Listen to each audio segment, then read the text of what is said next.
সাধু মতি রচিত প্রভু যিশুর মঙ্গল সমাচার। যিশু বললেন, স্বর্গরাজ্য যেন কোনো জমিতে লুকিয়ে রাখা গুপ্ত ধনেরই মতো। একটি লোক তা খুঁজে পেয়ে সেখানেই আবার তা লুকিয়ে রাখল। তারপর মনের আনন্দে গিয়ে তার যা কিছু ছিল সমস্তই বেচে দিয়ে সেই জমিটা কিনে ফেলল। আবার স্বর্গরাজ্যের বিষয়ে এই তুলনাও দেয়া যেতে পারে। যেন একজন বণিক দামি মুক্তোর খোঁজে ঘুরে বেড়াচ্ছিল। সেই বণিক একটি মহামূল্য মুক্তোর খোঁজ পেতে না পেতেই সোজা গিয়ে তার যা কিছু ছিল সমস্তই বেচে দিয়ে মুক্তোটি কিনে ফেলল। স্বর্গরাজ্যের বিষয়ে এই তুলনাও দেয়া যেতে পারে। যেন একটি জাল সমুদ্রে ফেলা হলো আর তাতে সব রকমের মাছ ধরা পড়ল। জালটি ভর্তি হলে জেলেরা তার ডাঙায় টেনে তুলল আর সেখানে বসে ভালো মাছগুলো বেছে বেছে ঝুড়িতে রাখল আর বাজে মাছগুলো ফেলে দিল। জগতে সেই অন্তিম কালেও ঠিক তেমনটি ঘটবে। সেদিন স্বর্গদূতেরা এসে ধার্মিকদের থেকে দুর্জনদের পৃথক করে সেই অগ্নিকুণ্ডে ফেলে দেবেন। সেখানে শোনা যাবে শুধু কান্না আর দাঁত ঘষাঘষি। প্রভু যিশুর মঙ্গল সমাচার। আমার প্রিয়জনেরা, একবার একজন শিক্ষক মহাশয় টেবিলের উপরে 3টে জিনিস রাখেন। এক থলি টাকা, একটা মুক্তো এবং একটা পুরাতন বাইবেল। এবং ছাত্রছাত্রীদের বলেন, এই 3টে জিনিসের মধ্যে তোমরা কোনটা বেছে নেবে?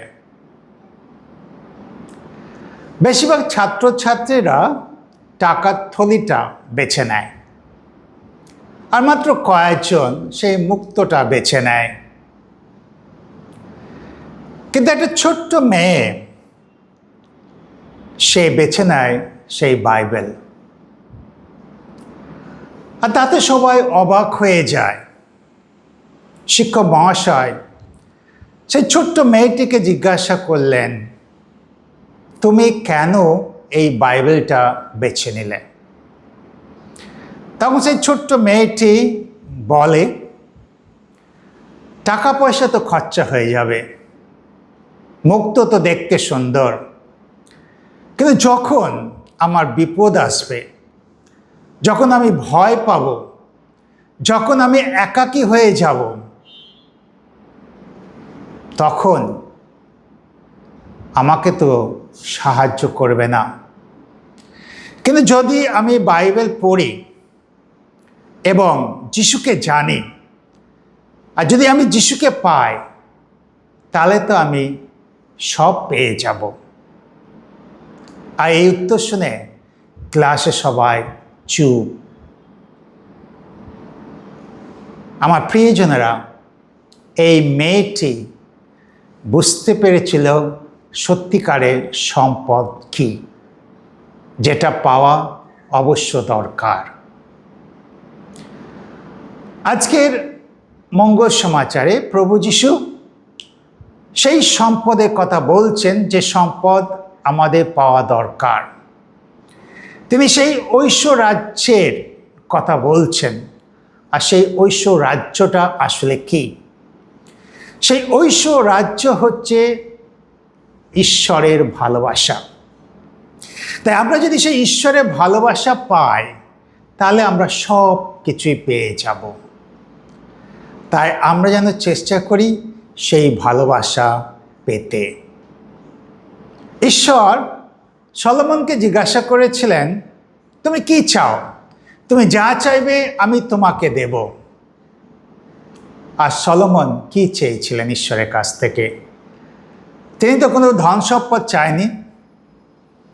তিনি শুধু চেয়েছিলেন যে তাকে যেন প্রজ্ঞা দান করা হয়। আর ঈশ্বর কী করলেন? তাতে খুশি হলেন আর তাকে তিনি প্রজ্ঞা দান করলেন। এছাড়াও তার যা কিছু দরকার ছিল তিনি সব কিছুই দান করলেন।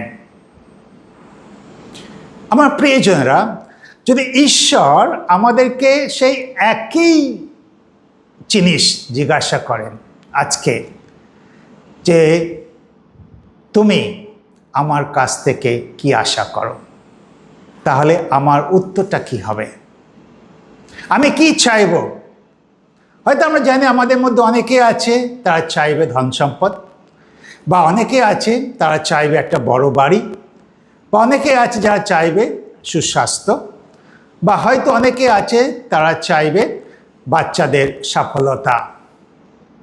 কিন্তু যেটা আসল দরকার সেটা হচ্ছে ঈশ্বরের ভালোবাসা ও শান্তি। তাই সেই ঈশ্বরের ভালোবাসা এবং শান্তি যদি আমরা পাই, তাহলে আমরা সব কিছুই পেয়ে যাব। আজকের মঙ্গল সমাজে যেটা আমরা শুনলাম, যিশু সেই স্বর্গরাজ্য বা ঐশ্বর রাজ্য গুপ্তধন ও মূল্যবান মুক্তোর সঙ্গে তুলনা করছেন।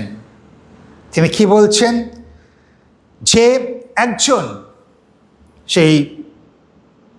সেই গুপ্তধন খুঁজে পায়, আর তখন সে কি করে? সেটা লুকিয়ে রাখে এবং তারপরে আনন্দের সঙ্গে সে যায়, তার যা কিছু ছিল সমস্ত কিছু সে বেচে দেয়, দিয়ে সেই জমিটা কিনে নেয়। অর্থাৎ সেই ব্যক্তি আসল মূল্যবান সম্পদ খুঁজে পেয়েছিল, আর সেই জন্য সে ত্যাগ স্বীকার করেছিল, সব কিছু বেচে দিয়েছিল। ঠিক একই রকমভাবে যদি আমরা সেই মূল্যবান সম্পদ পাই, সেই ঈশ্বরের ভালোবাসা, অনুগ্রহ, শান্তি আমরা যদি লাভ করি, তাহলে কি হবে? আমাদেরকেও অনেক সময় সেই ত্যাগ স্বীকার করতে হবে। আমরা জানি প্রতিশোধ নেওয়া সহজ, কিন্তু ক্ষমা করা কঠিন। তাই যখন আমরা ক্ষমা করব, তখনই তো আমরা সেই মূল্যবান সম্পদ, ঈশ্বরের ভালোবাসা লাভ করব। আমরা জানি সেবা করা কঠিন, কিন্তু স্বীকৃতি পাওয়া খুবই সহজ। তাই আমরা যখন সেবা করব একে অন্যকে, তখনই আমরা সেই ঈশ্বরের ভালোবাসা আমরা লাভ করব। আমরা জানি সততার পথ খুবই কঠিন, কিন্তু অসততার পথ হচ্ছে খুবই সহজ। অতি সহজে আমরা অনেক কিছুই উপার্জন করতে পারি অসততার মধ্য দিয়ে। কিন্তু আমরা যদি সততার পথ বেছে নিই, তাহলে কিন্তু আমরা সেই মূল্যবান সম্পদ আমরা লাভ করব। তাই ত্যাগ স্বীকার করা আমাদের অবশ্য দরকার সেই মূল্যবান সম্পদ লাভ করার জন্য, সেই ঈশ্বরের ভালোবাসা লাভ করার জন্য। এবং যিশু আরেকটি উপমা কাহিনী যেটা বলছেন, যে সমুদ্রে যাচ্ছে, জাল ফেলছে এবং বিভিন্ন রকমের মাছ সেই জালে ধরা পড়েছে। আর সেই জালটা ডাঙায় তোলা হলো, আর ভালো ভালো মাছ কী করা হয়? বেছে নেওয়া হয়, আর খারাপ মাছগুলোকে কী করা? ফেলে দেওয়া হয়। ঠিক একই রকমভাবে সেই অন্তিমকালে আমরা জানি যে ঈশ্বর কী করবেন? আমাদেরকে তার রাজ্যে স্থান দেবেন। তাই যদি আমরা সেই মূল্যবান সম্পদ ধরে রাখতে পারি, তাহলেই আমরা সেই স্বর্গরাজ্যে প্রবেশ করতে পারবো। তাছাড়া আমরা কিন্তু স্বর্গরাজ্যে প্রবেশ করতে পারবো না।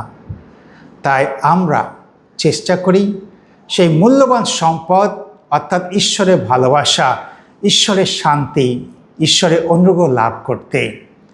আমাদের কাজকর্মের মধ্য দিয়ে, কথাবার্তার মধ্য দিয়ে, জীবনযাত্রার মধ্য দিয়ে আমরা যেন চেষ্টা করি সেই ঐশ্বর সম্পদ লাভ করতে।